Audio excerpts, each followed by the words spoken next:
Second-half substitutions gave England far more creativity, clamour from fans for them to start next match likely to grow in coming days.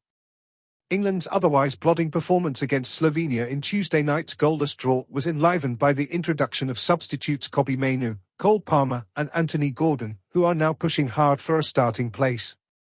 Southgate is searching for a formula that can change the public mood, and England's best spell on Tuesday night came with Mainoo, Palmer and Gordon on the pitch. England's midfield problems mean Mainoo is closest to claiming a starting berth, replacing Conor Gallagher after just 45 minutes on Tuesday night. Southgate has already burned through a couple of his options to partner Declan Rice, and Mainoo's dexterity and comfort on the ball in tight spaces ought to complement Rice. With England's attack lacking speed and runners beyond captain Harry Kane, Gordon's stock is rising although he only had a few minutes in which to impress against Slovenia. Palmer may have to dislodge one of Jude Bellingham or Bukayo Saka, although a significant section of England's fanbase is ready for him to do so after some enterprising moments against Slovenia. These are 5 moments that showcased the qualities of England's promising substitutes. Palmer's early dribble.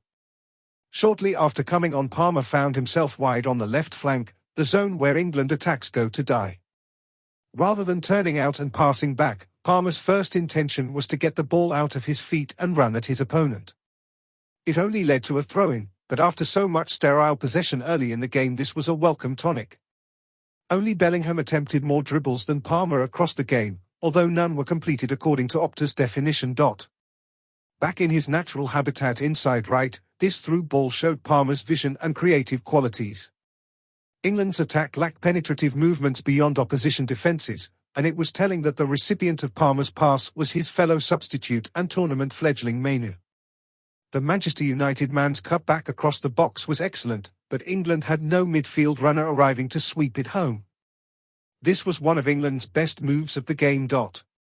Mainoo's 45 minutes was tidy and efficient rather than one for the highlight reels, but England are in desperate need of some continuity in midfield. This simple move showed how an England midfield of Rice, Mainoo and Bellingham can combine, with Rice firing a pass into Mainoo despite the fact he is marked. Mainoo's comfort receiving the ball under close attention marks him out from England's other options. His layoff found Bellingham in a dangerous central space, but he failed to capitalise. It was Mainoo's run that gave Palmer an option to hit with that through ball, and he was constantly on the move. Mainoo has been mooted as a player who can orchestrate England's play from deep, but certainly on this occasion he was more of a roving force. Mainoo played in advance of Rice, and was rarely standing still. He is also comfortable moving to the left or right side of the pitch, which could help England get both flanks firing, something yet to happen in this tournament. Gordon's line-breaking pass.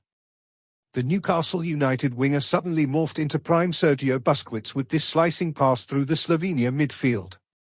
It was a surprising contribution from a player who was surely brought on to be a flyer down the left. Once again, Mainoo was the recipient ahead of the ball, and found Kane with a lovely back heel. Kane could have looked for a return pass to Mainoo, but spread play to Foden, whose shot was saved. Slovenia were too deep and Gordon came on too late for his primary attribute, pace, to be fully realised.